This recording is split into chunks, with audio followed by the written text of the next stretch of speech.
Benefit. ಅಂದರೆ ಆ ಪ್ರಾಣಾಯಾಮ ಮಾಡುವಾಗ ನಿಮಗೆ ಬರೋ ಅಡ್ವಾಂಟೇಜ್ ಏನಂದರೆ ಆ ಒಳಗಡೆ ಪ್ರಾಣ ಉದ್ಧಾರ ಆಗುತ್ತೆ, ಮೇಲಿಗೆ ಬರುತ್ತೆ. ಪ್ರಾಣಶಕ್ತಿ ಮೇಲಿಗೆ ಬರುತ್ತೆ. ಶಕ್ತಿ ಅಂದರೆ ಎನರ್ಜಿ ಮೇಲಿಗೆ ಬರುತ್ತೆ.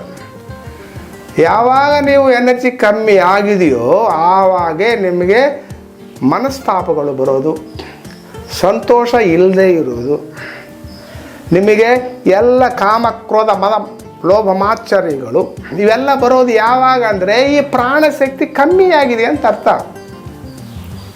ಯಾವಾಗ ಪ್ರಾಣಶಕ್ತಿ ಮೇಲಕ್ಕಾಗಿ ಅವೇನೂ ಇರೋದಿಲ್ಲ. ಅರ್ಥ ಆಯ್ತಾ ಸರ್? ಸೊ ಆ ಥರ ನೀವು ಉಸಿರುಗಳು ತಗೋಬೇಕು. ಅಂದರೆ ಹೊಟ್ಟೆದಲ್ಲಿ, ಚೆಸ್ಟಲ್ಲಿ, ಕಾಲರ್ ಬೋನಲ್ಲಿ 3 ಡೈಮೆನ್ಷನಲ್ ಬ್ರೀದಿಂಗ್.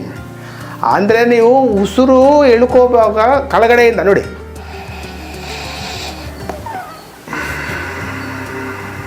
ಇವಾಗ ಒಟ್ಟಿಗೆ ಮಾಡೋಣ. ಒಟ್ಟಿಗೆ ಅಂದರೆ ಇದು ಇದು ಇದು ತಗೊಳ್ಳುವಾಗ ಎಲ್ಲಿಂದ ತಗೋಬೇಕು ಗೊತ್ತಾ? ಉಸಿರು ಕೆಳಗಡೆಯಿಂದ ನೋಡಿ, ದೀರ್ಘವಾಗಿ ತಗೊಂಡು ಹಿಂಗೆ ಕೆಳಗಡೆ ಹೊಟ್ಟೆ ಆಯಿತು, ಚೆಸ್ಟ್ ಭಾಗ ಆಯಿತು, ಮತ್ತು ಇಲ್ಲಿಗೆ ಬಂತು, ಇಲ್ಲಿ ಸ್ವಲ್ಪ ಶಬ್ದ ಆಯಿತು, ಆಮೇಲೆ ಮೇಲಕ್ಕೆ ಬಂತು. ಮೇಲಕ್ಕೆ ಬಂದು ಎಲ್ಲಿಗೆ ಹೋಗುತ್ತೆ? ಆಗ್ನ ಚಕ್ರ ಕಡೆ ಹೋಗುತ್ತೆ. ಇಲ್ಲಿ ಮೇಲೆ ಎಲ್ಲ ಸರ್ಫೇಸ, ಇಲ್ಲೆಲ್ಲ ಆಗ್ನ ಚಕ್ರ ಇರೋದು ಒಳಗಡೆ. ಇಲ್ಲಿ ಹೋಲ್ ಮಾಡಿದ್ರೆ, ಬ್ರಹ್ಮರಂಧ್ರದಲ್ಲಿ ಹೋಲ್ ಮಾಡಿದ್ರೆ ಆಗ್ನ ಚಕ್ರ ತಾಕುತ್ತೆ. ಇಲ್ಲಿ ಸಹಸ್ರಾಷ್ಟ್ರ, ಇಲ್ಲಿ ಪಿನಿಯಲ್ ಗ್ಲ್ಯಾಂಡ್ ಇರುತ್ತೆ, ಇಲ್ಲಿ ಪಿಟ್ಯೂಟರಿ ಗ್ಲ್ಯಾಂಡ್ ಇರುತ್ತೆ ಒಳಗಡೆ. ನೀವು ಇಲ್ಲಿ ಡ್ರಿಲ್ ಮಾಡಿದ್ರೆ ಅಲ್ಲಿ ಸಿಕ್ಕುತ್ತೆ, ಅಲ್ಲಿಗೆ ಹೋಗಬೇಕು, ಈ ಪ್ರಾಣ ಟಚ್ ಆಗಬೇಕು. ಅದೇ 3 ಡೈಮೆನ್ಷನಲ್ ಬ್ರೀದಿಂಗ್ ಅನ್ನೋದು, 3 ಸೆಕ್ಷನಲ್ ಬ್ರೀದಿಂಗು ಅನ್ನೋದು. ಅದು ಮಾಡಬೇಕು. ಅದೇ ಪ್ರಾಣಾಯಾಮ. ಅರ್ಥ ಆಯ್ತಾ? ಇವಾಗ ಇನ್ನೊಂದು ಸತಿ ಹೇಳ್ತೀನಿ. ಒಂದೇ ಸತಿ ಮಾಡೋದು. ಇದು ಕದಲಬೇಕು, ಆಮೇಲೆ ಇಲ್ಲಿ ಶಬ್ದ ಬರಬೇಕು ಸ್ವಲ್ಪ ನೋಡಿ.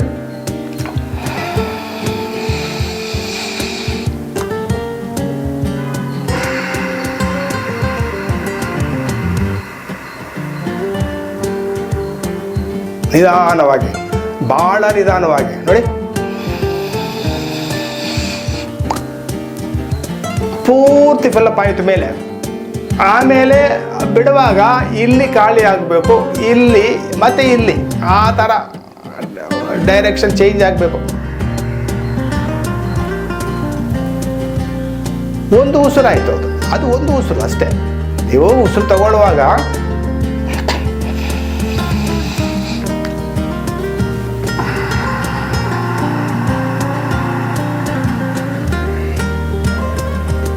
ಇದು ಯೋಗಿ ಉಸಿರು ಅಂತಾರೆ ಇದನ್ನು.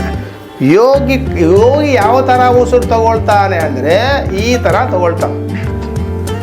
ಯೋಗಿ ತಗೊಳ್ಳೋದು ಈ ವಿಲ್ ನಾಟ್ ಟೇಕ್ ದಿ ಉಸಿರುಗಳು ನಾರ್ಮಲ್ ಪರ್ಸನ್ ಥರ ತಗೊಳ್ಳಲ್ಲ.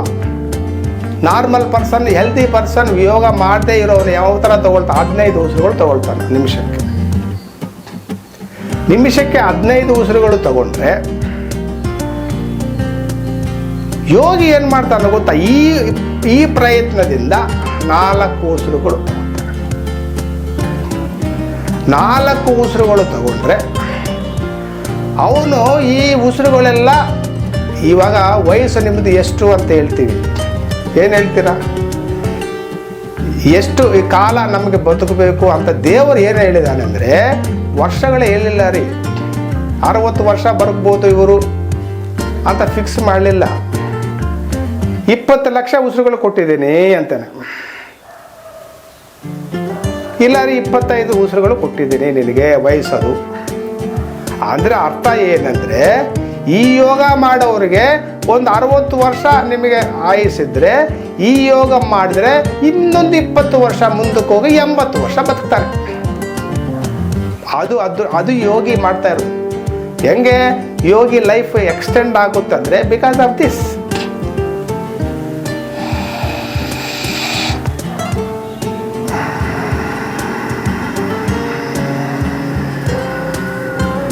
ಅಂದರೆ ಈಸ್ ಪುಟಿಂಗ್ ಜಸ್ಟ್ ಲೈಕ್ ಬ್ಯಾಂಕಲ್ಲಿ ನಾವು ಅಮೌಂಟ್ ಇಡ್ತೀವಲ್ಲ, ಸೇವಿಂಗ್ ಬ್ಯಾಂಕಲ್ಲಿ ಇಷ್ಟೊಂದು ದುಡ್ಡು ಇರಲಿ ಅಂತ.